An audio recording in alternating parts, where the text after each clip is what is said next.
It looks like I have a microphone. Oh, there it goes. There's a microphone turning on. Hello. Thank you again for coming to Phèdre. Thank you for being with us. And thank you, Lenise Antoine Shelley, for your wonderful direction. Thank you.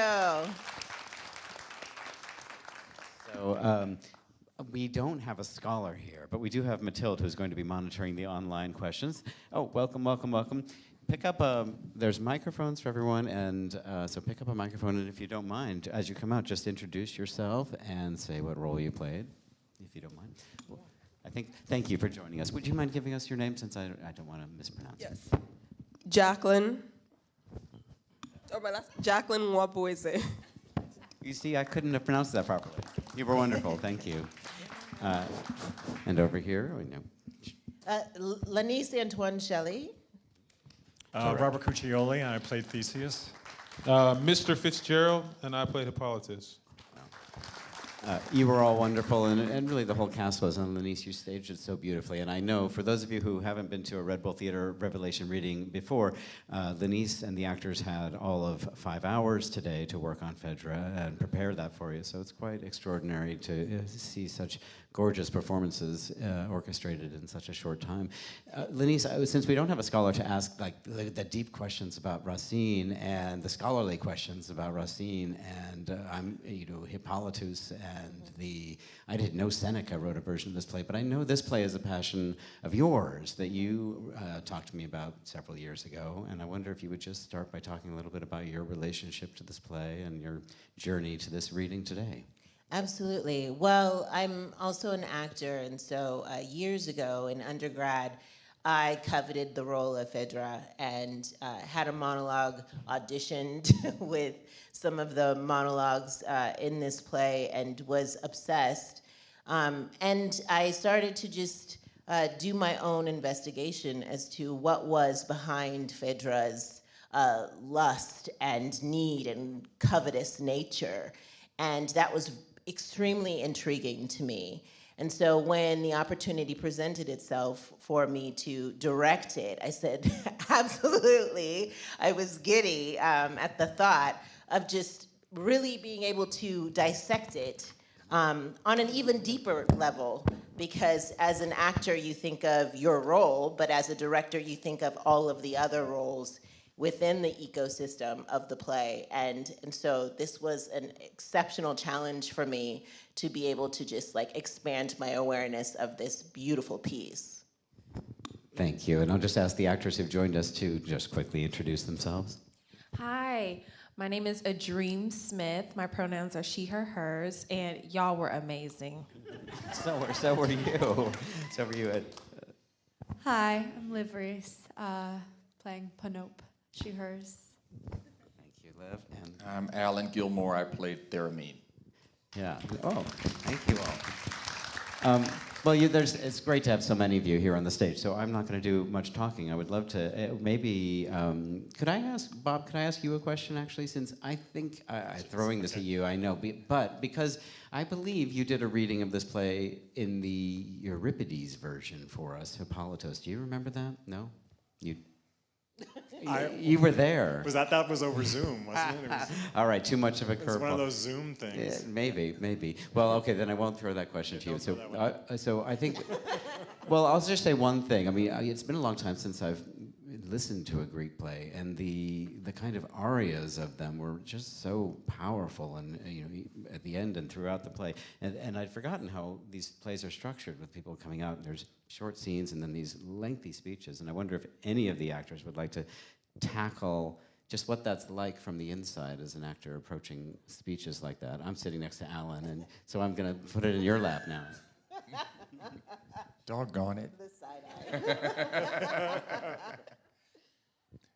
Well, first of all, I think it's important when you do, it's important to sort of know something about that kind of language up front. I do think that that's helpful.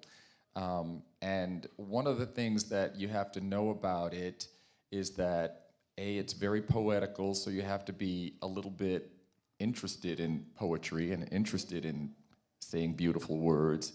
And in, for example, the one that I had to do, you had to be aware that certain sounds that the words make, consonants, vowels, can be used in certain ways. So just very technically, you just kind of have to know something about it.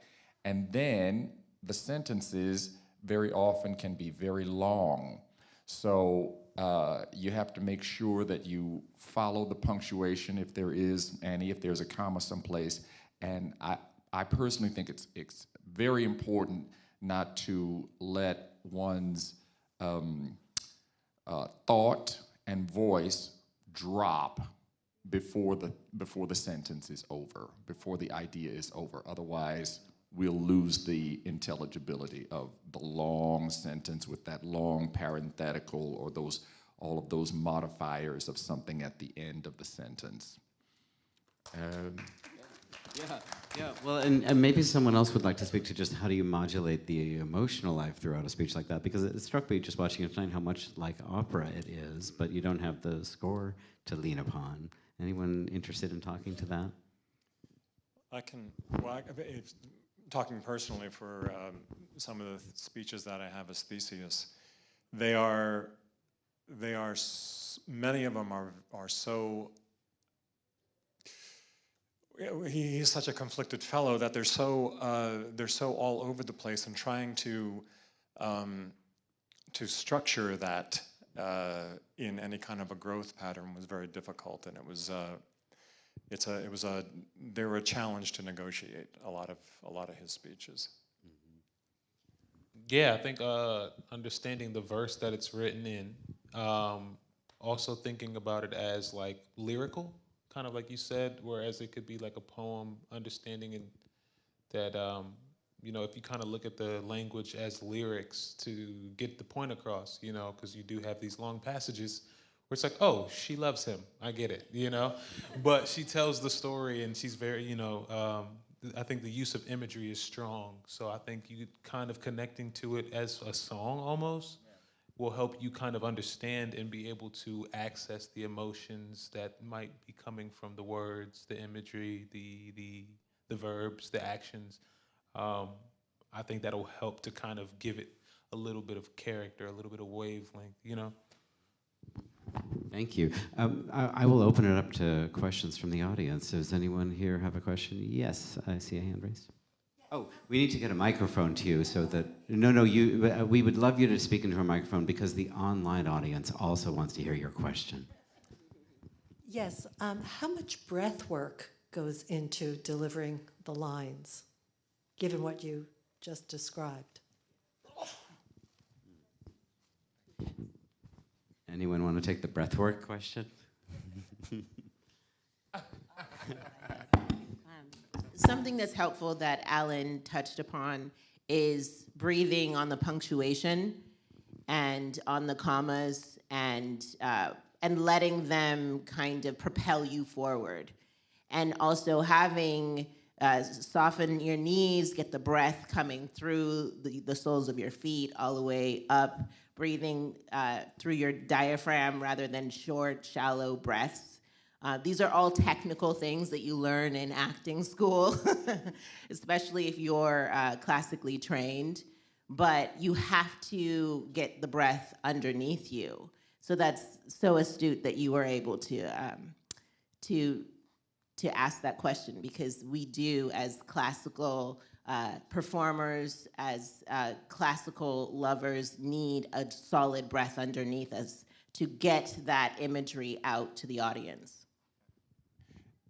That's exactly right. And I also wanted to dovetail on something that Mr. had suggested as well, which is that it is, it's like that, it's a little athletic when you talk about the breath. It's like what opera singers have to do. They have to be able to, just like Lenice said, breathe big, really breathe big, because again, kind of like I had suggested before, you need that in order to get through these long passages, in order to make sure that the whole thought, as it's moving forward, hangs together until you get to the finish of it. So you do have to breathe big as though you're gonna sing Nessun Dorma, you know what I'm saying? And make sure that it hangs together, and then it takes a certain amount of just athleticism, power to make sure that you don't use all of the breath too soon. You have to control it. Yeah. Well, yes, lots of hands going up right here in the front. Thank you. Hi, this is for Lenice. Curious what you feel like you learned either about the character of Phèdre or about the play from this process. Well, what I learned observing Jennifer was just how visceral her reaction to this love actually was. On paper, you think it's two-dimensional. You think, okay, 21st century love. Okay, I like him. Let's Netflix and chill, But this is a love with Greek proportions, where it hurts, where you don't even want to acknowledge it because it feels like a death to be that vulnerable. And in the short span of time that we had this afternoon, we were able to just figure out what is that? What is that for Phèdre? How do we convey it in a way that feels natural, in a way that feels safe for Jennifer to do in a 5-hour rehearsal, and to do with a bunch of possible strangers? I think she knows a great many people on this stage, but we always have to consider all of those variables when we're delving deeper into these characters.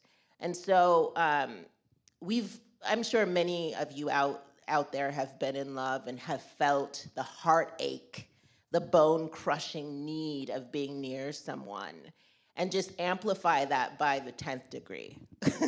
That is Phèdre's experience. And so I learned that from watching Jennifer.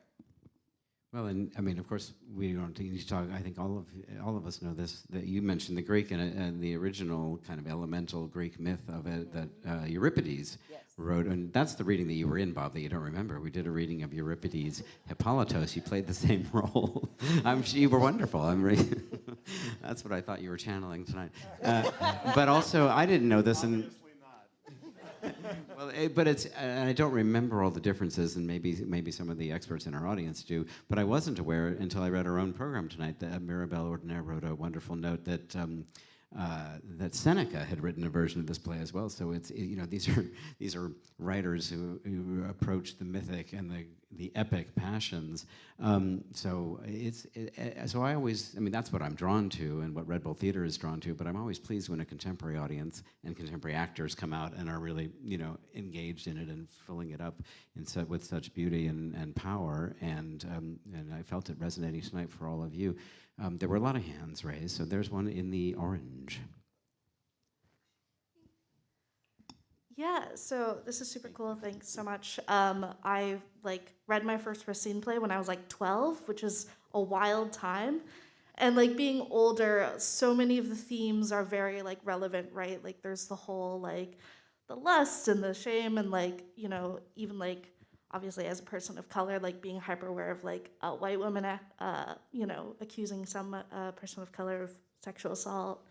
However, the big difference between when I was younger was I did believe in a God and now I don't. And so how in a sort of contemporary reading of this play do you deal with kind of the presence of the Greek gods, right? The pantheon, Venus and Neptune, and still give it kind of that weight, and we're in a society where just for the most part, meh, gods. That's thank you. Thank you, Alan, for that nudge. Well, that's interesting because we're all coming from our own religious conditioning. And more people are agnostic than not. And I think with every passing year, our definition of religion and spirituality evolves as a collective. And so with the Greeks, the gods were omnipresent. They were a topic that people brought up. Just as a collective, as a community, it was a social agreement. And so it's interesting watching plays now and being able to remove yourself from that conditioning and seeing, okay, this was written at a time where the belief system was ramped up. And so I think that it's a lot of fun to watch people implore the higher being, the thing that is creating and the thing that is destroying. And when you really want to hit deeper proportions, deeper meaning in anything, you have to evoke something else. It comes from a deeper, a source that we don't know, don't see. And that's, I think, universal in any play, if you have a sense of there's something pulling the strings. And may I ask, am I right? Hippolytos is half god, right? It wasn't one of his. No, his mom was his mom. the Amazonian. Yeah, it was Amazonian, and Phèdre is related is a relative of Medea's, right? Who is. Yes, I mean, you got it wrong. I don't think he's not a demigod. I don't think. She's the granddaughter of Helios. So so the gods are very real to these characters. Yes. Yeah, they're almost. They're almost other living beings. Yeah. They're not just ethereal. You know, they're in our heads. They're actually kind of among you. They're among us. They're actually beings because we have communication with them, and they respond back. So they're a stronger presence than just something in your head. Yeah. Sorry. Yeah. No, that's exactly right. They're a stronger presence, and they have a relationship with that being in a way that our religion today in the 21st century, depending on what you believe in, and please believe in whatever you want, doesn't really condone that kind of relationship. But people are still going to altars, having conversations with Neptune. That is a deeper rooted, very tactile relationship. And Neptune makes, Neptune answers a plea. It turns out to be sort of the opposite of what is but it's another sort of justice beyond what Theseus was asking for. But they're very present and they do respond. Yes, sir. And yes, sir.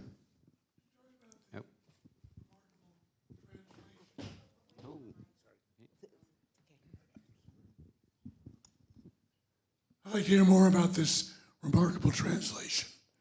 The English is extraordinary, very vivid, and surprising.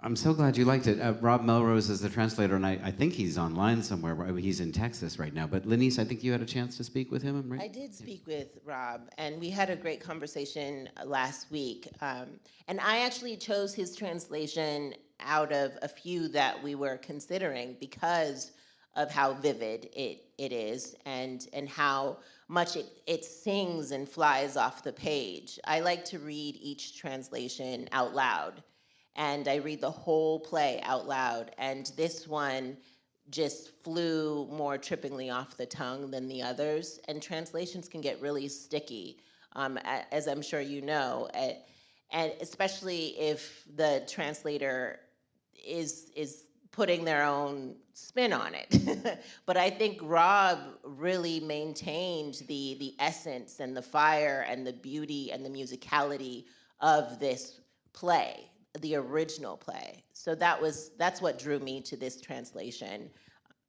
Yeah. Mathilde, do we have online questions? Well, actually, we're getting one right now, but it's coming in. Rob is online and is commenting on that, but I'm waiting for the comment. Rob's commenting. So maybe we can take one more question, and then we'll go back to Rob's comment while I wait for it.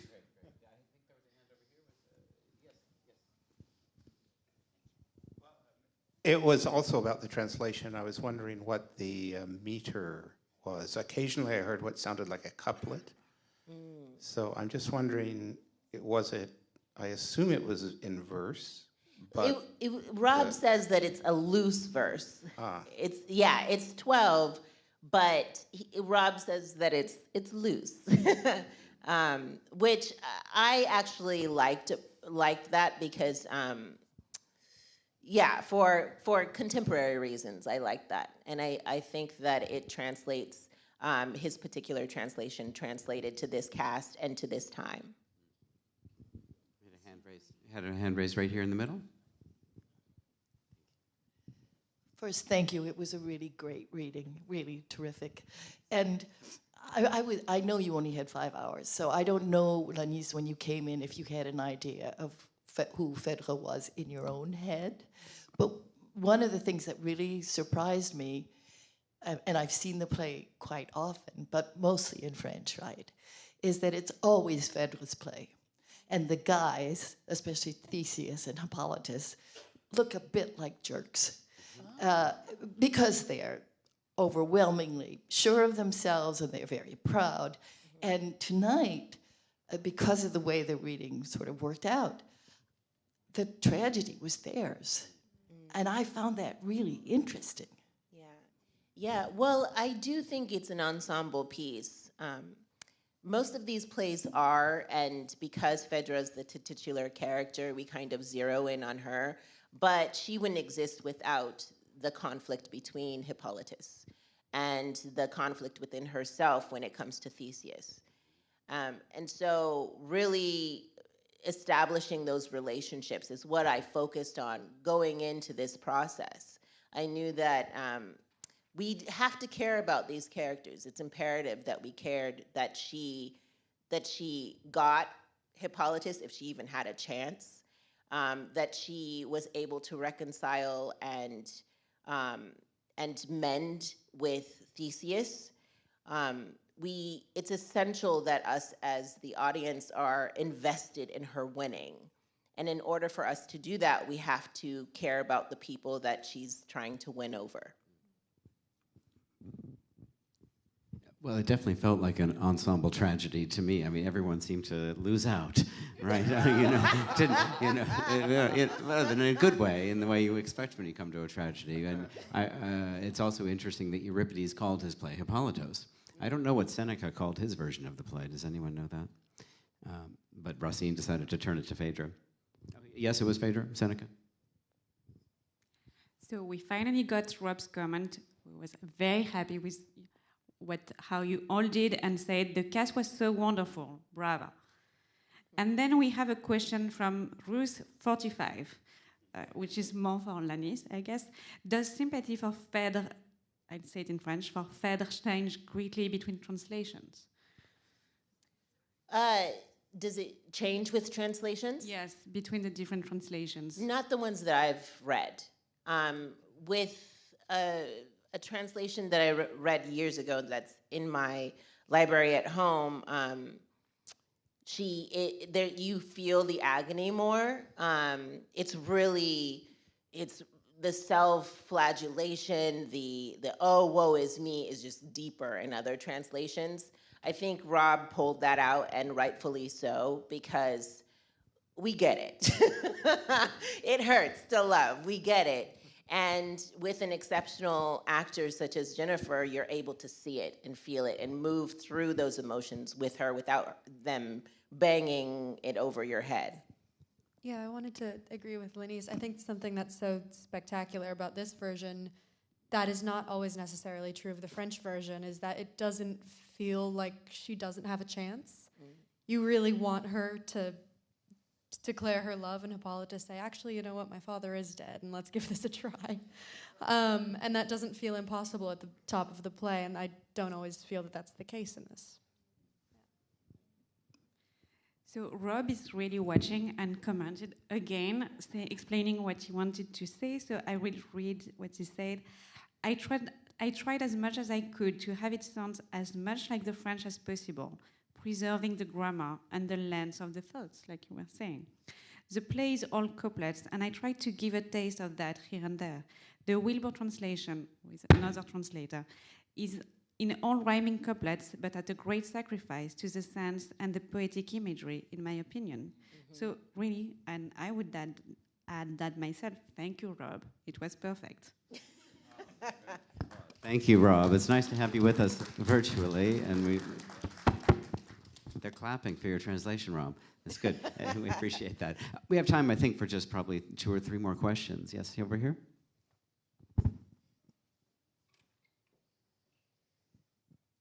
Hi, thank you for an incredible performance. 5 hours feels like no time at all to prepare something like this. So can you talk about what went into the rehearsal process? Did you prepare in advance for your work? And then was the rehearsal more like working with each other? What was that like? From my perspective as the director, I tried to prepare them as much as possible. I sent beforehand, we sent the script to them, I think 2 weeks in advance, and then we revised the script on Thursday and sent that to them, as well as a recording of some of the pronunciations. And so I just want to set the actors up to win and be as prepared as possible. All of the scene shifts, where they stood on the stage, at what mic, I had plotted that out.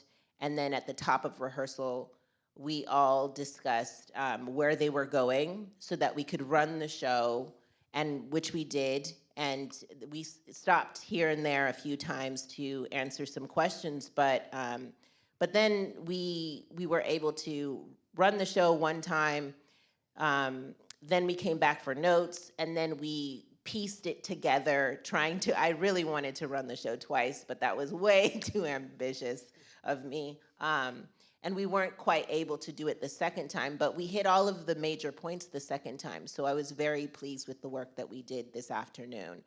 Anyone want to speak to the process on their end? I can.